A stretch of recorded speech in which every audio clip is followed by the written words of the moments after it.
Assalamualaikum everyone and welcome to my YouTube channel Study with Hatija. I'm Miss Hatija and today we will be discussing a very important but yet at the same time a very easy topic of class 12th physics Wheatstone Bridge. आज के इस complete lecture में हम study करेंगे कि Wheatstone bridge क्या है, किस तरह का डिवाइस है, ये किसने प्रपोज किया, इसके थ्रू हम क्या क्या फंक्शंस करते हैं, इसकी construction, working and many more. But before jumping to the lecture I want to make one thing very clear कि इस टॉपिक को डिफरेंट बुक्स ने डिफरेंट तरीके से सॉल्व किया है. आज मैं फेडरल बोर्ड की recommended book that is the KP की टेक्स्ट बुक बोर्ड की जो बुक है उसके अकॉर्डिंग इसको सॉल्व करूँगी. आई ट्राई माई बेस्ट कि सूनर और लेटर मैं जो बाकी बुक स्पेशली गुजरांवाला बोर्ड की बुक्स के अकॉर्डिंग भी इसको सॉल्व करूँ. So Bismillahirrahmanirrahim, let's start today's lecture that is Wheatstone Bridge. अब व्हीटस्टोन ब्रिज है क्या? व्हीटस्टोन ब्रिज एक ऐसा डिवाइस है जिसको हम यूज़ करते हैं किसी भी अननोन रेजिस्टेंस को फाइंड आउट करने के लिए. यानी अगर किसी अननोन रेजिस्टेंस हमें दी गई है और हमें उसको फाइंड आउट करना है तो very effective way is Wheatstone bridge. तो what is Wheatstone bridge? A device used to measure unknown resistance. यानी अगर किसी सर्किट पे अननोन रेजिस्टेंस है और हमें उसको फाइंड आउट करना है तो हम व्हीटस्टोन ब्रिज को यूज़ करेंगे. अब व्हीटस्टोन ब्रिज को प्रपोज किसने किया था, किसने इसका आइडिया दिया? It was proposed by N English engineer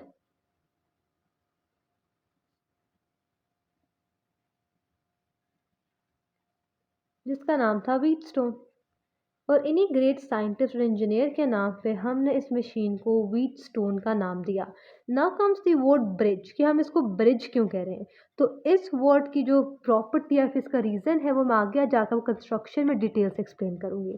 तो अभी तक ये जानना ज़रूरी है कि what is the Wheatstone bridge? A device that is used to measure unknown resistance in a circuit. और वहाँ पर से किसने प्रपोज किया था? An English engineer whose name was Wheatstone. अब कंस्ट्रक्शन पे आते हैं. तो व्हीटस्टोन ब्रिज की कंस्ट्रक्शन में हमारे पास 4 तरह के रेजिस्टर्स जो हैं वो शामिल हैं. इन 4 तरह के रेजिस्टर्स को हमने नाम दिया है P, Q, R और X. जो हमारे पास P और Q ये दो रेजिस्टर्स हैं, एक तो ये हमारे पास नोन है यानी इनकी जो वैल्यू है वो नोन है. हम जानते हैं कि ये आइदर 5 ओहम के रेजिस्टेंस है इन पे या 7 ओहम के, हमें इनकी वैल्यू का पता है हमें. प्लस ये फिक्स्ड रेजिस्टर्स हैं यानी इनकी वैल्यू को कम या ज़्यादा या फिर इन शॉर्ट चेंज नहीं किया जा सकता. जबकि जो आर वाला रजिस्टर हमारे पास है उसकी वैल्यू भी नोन है बट ये एक फिक्स्ड रजिस्टर नहीं है बल्कि एक वेरिएबल रजिस्टर है. यानी हम इसकी वैल्यू को कम या ज़्यादा कर सकते हैं, हम इसकी वैल्यू को चेंज कर सकते हैं. जबकि x हमारे पास हमारी अननोन रेजिस्टेंस है जिसको हमने फाइंड आउट करना है. यानी एक व्हीटस्टोन ब्रिज में हमारे पास बेसिकली 4 रेजिस्टर्स होते हैं. उन 4 रेजिस्टर्स को हमने नेम दिया है bye convention P, Q, R and X. जो P और Q दो हमारे पास रेजिस्टेंस हैं उनकी वैल्यू नोन होती है और वो दोनों फिक्स्ड होते हैं यानी उनकी वैल्यू चेंज नहीं हो सकती. जो हमारे पास R रजिस्टर है उसकी वैल्यू नोन होती है but it is a variable resistor, उसकी वैल्यू को हम चेंज कर सकते हैं. एंड रीज़न क्या है इसका ये मैं आपको आगे चल के डिफाइन कर दूंगी. And the last that is the x, वो हमारा अननोन रजिस्टर है जिसको हमने फाइंड आउट करना है. अब इन चारों को हम कुछ इस तरह एक क्रिस्टल शेप पे अरेंज करते हैं जैसा मैंने डायग्राम में दिखाया है.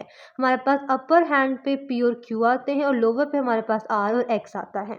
बट इन चारों को एक क्रिस्टल शेप में जोड़ देने से हम unknown resistance X find out नहीं कर सकते. इसके लिए हमें कुछ और कंपोनेंट्स को ऐड करना पड़ता है इनटू द व्हीटस्टोन ब्रिज. और वो दो कंपोनेंट्स हैं हमारे पास. Number 1 a galvanometer and number 2 is a battery or a power supply. हम इसको किस तरह जोड़ते हैं कि अगर मैं इन चारों जो मेरे पास पॉइंट्स बन रहे हैं इनको नेमिंग कर दूं. Let's say that this is A point, ये B पॉइंट है, ये C है और ये D है. तो जो मेरे पास A और C है मैं इन दोनों को एक बैटरी सोर्स के साथ कनेक्ट कर देती हूँ. यानी इनको मैंने एक बैटरी के साथ कनेक्ट कर दिया, ये उसका पॉजिटिव टर्मिनल ये इसका नेगेटिव टर्मिनल. और B और D आपस में कनेक्ट ही नहीं है, मैं इन दोनों के दरमियान कनेक्शन बनाती हूँ, एक किस्म का ब्रिज बनाती हूँ बाय यूजिंग अ गैल्वेनोमीटर। यानी बी और डी जो कि आपस में कनेक्टेड नहीं थे, मैंने उनको by the mean of galvanometer bridged कर दिया है, इसलिए हम इसको व्हीटस्टोन ब्रिज कहते हैं। Wheatstone from the great scientist, और ब्रिज क्योंकि हम एक गैल्वेनोमीटर का यूज़ करके दो अनअटैच्ड टर्मिनल्स को जोड़ रहे हैं, ब्रिज करें आपस में। यहाँ तो कंस्ट्रक्शन होगी कि 4 रजिस्टर है, गैल्वेनोमीटर पावर सप्लाई है। अब अगली बात आती है इसकी वर्किंग, कि गैल्वेनो हमारे पास जो एक व्हीटस्टोन ब्रिज है वो किस तरह वर्क करता है और हम किस तरह इस रेजिस्टेंस को फाइंड आउट कर सकते हैं।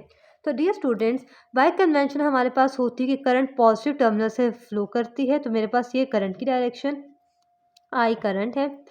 इस पॉइंट पे आके अब करंट के पास दो पाथ हैं, एक इस तरफ और एक इस तरफ। तो इन दोनों पॉइंट्स पे आके करंट अनइक्वली डिवाइड कर जाएगी, सच दैट कि जो ए से बी की तरफ मूव करी है उसको हम I1 का नाम दे देते हैं, और जो ए से डी की तरफ मूव कर रही है हम उसको I2 का नाम दे देते हैं। अब जब करंट यहाँ से इस बी पॉइंट तक फ्लो करेगी तो फिर करंट के पास फर्दर दो पॉइंट्स आ जाएंगे मूव करने के लिए, दो पाथ आ जाएंगे, एक थ्रू गैल्वेनोमीटर और एक थ्रू हमारे पास ये बी टू सी पॉइंट। तो फिर यहाँ के दोबारा से करंट डिवाइड कर देगी। Same is the case with this point, जब ये I2 करंट इस डी पॉइंट पे आएगी, यहाँ आके इसके पास दो पाथ्स आ जाएंगे, एक डी टू सी और एक डी टू गैल्वेनोमीटर। अब यहाँ आके मैं करंट के पाथ को सेम रखना चाहती हूँ, वैसे मैं क्या करती हूँ कि जो करंट इस गैल्वेनोमीटर पे आ रही है उसको परमिट करती हूँ, उसको रोक देती हूँ। और मैं किस तरह करती हूँ, देखें गाइज, मैंने बोला कि करंट अनइक्वल है, लेकिन जो करंट यहाँ बी पे आ रही है वो करंट डिफरेंट है from the current present at the point D. And दोनों के पास करंट डिफरेंट है, उनके इलेक्ट्रिक पोटेंशियल है, पोटेंशियल डिफरेंस दोनों के दरमियान है। और हमने पढ़ा था कि करंट तब तक फ्लो करती है जब तक potential difference between two points होता है। अगर पोटेंशियल डिफरेंस नहीं होगा तो करंट फ्लो नहीं करेगी। तो यहाँ भी हम कुछ ऐसा ही करेंगे, जो I2 करंट यहाँ फ्लो करेगी इस पॉइंट डी तक, मैं उसको by the use of this variable register उसकी वैल्यू को कम या ज़्यादा कर दूंगी, इतना कम या ज़्यादा कि जो I2 की करंट की वैल्यू है वो I1 के इक्वल हो जाए। जब ऐसे होगा तो जो करंट मेरे पास इस पॉइंट बी पे पहुंची है और जो इस पॉइंट डी पे पहुंची है वो सेम हो जाएगी। और करंट सेम होने की वजह से क्या होगा कि जो पोटेंशियल था बी पे और जो डी पे वो सेम हो जाएगा, कोई पोटेंशियल डिफरेंस नहीं रहेगा, तो करंट ऑब्वियसली बी से डी की टुवर्ड फ्लो नहीं करेगी। इस तरह मैं by varying the resistance of this variable register R अपने करंट का फ्लो टुवर्ड गैल्वेनोमीटर परमिट कर दूंगी। वो करंट का पॉइंट जहाँ पे आके हमारी जो करंट है वो गैल्वेनोमीटर की तरफ नहीं आती और गैल्वेनोमीटर ज़ीरो पे डिफ्लेक्शन दिखाता है, हम उसको कहते हैं नल पॉइंट। यानी नल पॉइंट एक ऐसा पॉइंट है जिस पे आके हमारा गैल्वेनोमीटर ज़ीरो पर डिफ्लेक्शन शो करता है। और क्यों शो करता है? बिकॉज उससे कोई भी करंट फ्लो नहीं कर रही। अब अगर गैल्वेनोमीटर में करंट नहीं जा रही तो जो I1 करंट इधर से पास की थी, अब वही I1 करंट यहाँ से भी पास करेगी, Q से भी, क्योंकि हमने पढ़ा है कि जब भी करंट के पास एक पाथ हो तो करंट की वैल्यू सेम रहती है। यानी जो I1 करंट P से पास की वही I1 करंट जो है वो Q से पास करके इस पॉइंट C तक आएगी। Same is the case with this path, जो करंट हमारे पास R से पास की I2 वही करंट X से भी पास करेगी। क्यों? क्योंकि हमारे पास जो करंट के पास एक ही पाथ है वो गैल्वेनोमीटर के अंदर नहीं जा रही। यानी जो करंट P से और Q से पास करिए वो सेम है और जो करंट R और X से पास करेगी वो सेम है। अब गाइस, मैंने बोला कि B और D का जो पोटेंशियल है वो सेम है, यानी अगर इसका पोटेंशियल 10 है तो इसका भी 10 है। जबकि जो मेरे पास A पॉइंट है और जो C पॉइंट है उनके एक स्पेसिफिक पोटेंशियल होगा। अगर मैं बोलूं कि A से लेके B तक का जो वोल्टेज ड्रॉप है हमारे पास वो इक्वल है A से लेके D तक का, तो इट इज़ नॉट रॉन्ग, क्योंकि B और D का तो पोटेंशियल सेम है, जबकि A का जो पोटेंशियल है वो स्पेसिफिक पोटेंशियल है। अगर ये दोनों 10-10 के हैं, अगर इसका पोटेंशियल 10 करूँ, इसका भी 10 करूँ और इसका 7 है, तो इनका डिफरेंस 3 ही आएगा, चाहे मैं इधर से देखूँ या इधर से देखूँ। ठीक, इसे एक्सप्लेन करने की बात क्या है, इट्स नॉट लॉजिकल, बस ये एक्सप्लेन करने के लिए बात किया है कि अगर बी और डी का पोटेंशियल सेम है तो ए का जो भी पोटेंशियल होगा वो उसका जो डिफरेंस होगा वो सेम आएगा। तो अगर मैं एक स्टेटमेंट लिखूँ कि पोटेंशियल ड्रॉप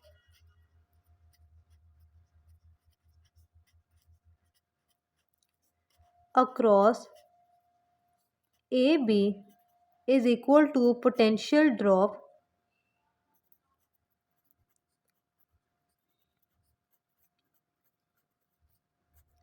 across AD। तो ये बिल्कुल भी गलत नहीं है, क्योंकि डियर स्टूडेंट्स मैं पहले बता चुकी हूँ इनका पोटेंशियल सेम है। तो अगर पोटेंशियल ऑफ हमारे पास किसके इक्वल होता है, पोटेंशियल ऑफ हमारे पास होता है आई आर के इक्वल, यानी पोटेंशियल ड्रॉप क्या है, वी, वी होता है आई आर के इक्वल बाय ओहम्स लॉ। तो यहाँ हमारे पास आई कौन सी है, इस पे I1, और रेजिस्टेंस कौन सा लगा हुआ है, P। इस ए डी के केस में हमारे पास करंट है I2 और रेजिस्टर कौन सा है R। यानी यहाँ बस ये इक्वेशन बन गई कि I1P is equal to I2R। अब सिमिलरली अगर मैं इस हाफ को छोड़ के सिर्फ इस जगह पे कॉन्सेंट्रेट करूँ, तो हमारे पास C से लेके B तक का पोटेंशियल ड्रॉप और C से लेके D तक का पोटेंशियल ड्रॉप एक जितना होगा। तो अब बोलती हूँ द पोटेंशियल ड्रॉप या वोल्टेज ड्रॉप आप इसको बोल सकते हैं across CB is equal to potential या वोल्टेज ड्रॉप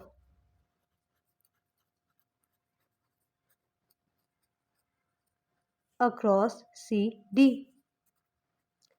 तो हमारे पास वोल्टेज ड्रॉप IR के इक्वल है। यहाँ I कौन सा है, I1, और रजिस्टर कौन सा है, Q। एक इसके इक्वल है I, यहाँ कौन सी है, I2, और रजिस्टर कौन सी है, X। X इक्वल, यानी मेरे पास ये दो इक्वेशन बन गई कि I1P is equal to I2R and I1X is equal to I2X। Now let's to the next page ताकि हम इसकी फर्दर वर्किंग को एलैबोरेट कर सकें।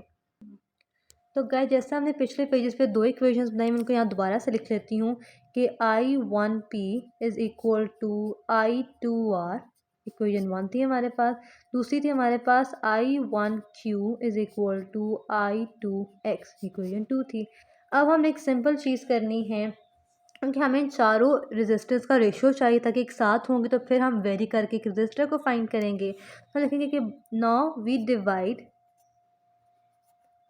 इक्वेशन 1 बाय इक्वेशन 2, यानी हम इक्वेशन 1 को इक्वेशन 2 से डिवाइड करेंगे। और अब डिवीजन को देखिए किस तरह होगी, I1P डिवाइडेड बाय I1Q, यानी लेफ्ट हैंड साइड आपस में डिवाइड होगी और राइट हैंड साइड आपस में, I2R over I2X।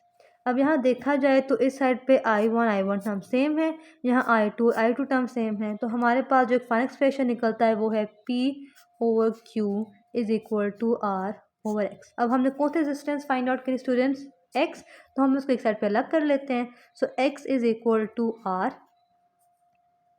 Q over P, यानी हमारे पास जो फाइनल एक्सप्रेशन निकला फॉर द अननोन रेजिस्टेंस वो क्या है, X is equal to R Q over P। यानी अगर हमारे पास ये तीनों रेजिस्टेंस यानी R Q और P नोन हो तो हम एक अननोन रेजिस्टेंस को फाइंड आउट कर सकते हैं by the simple formula of using Wheatstone bridge.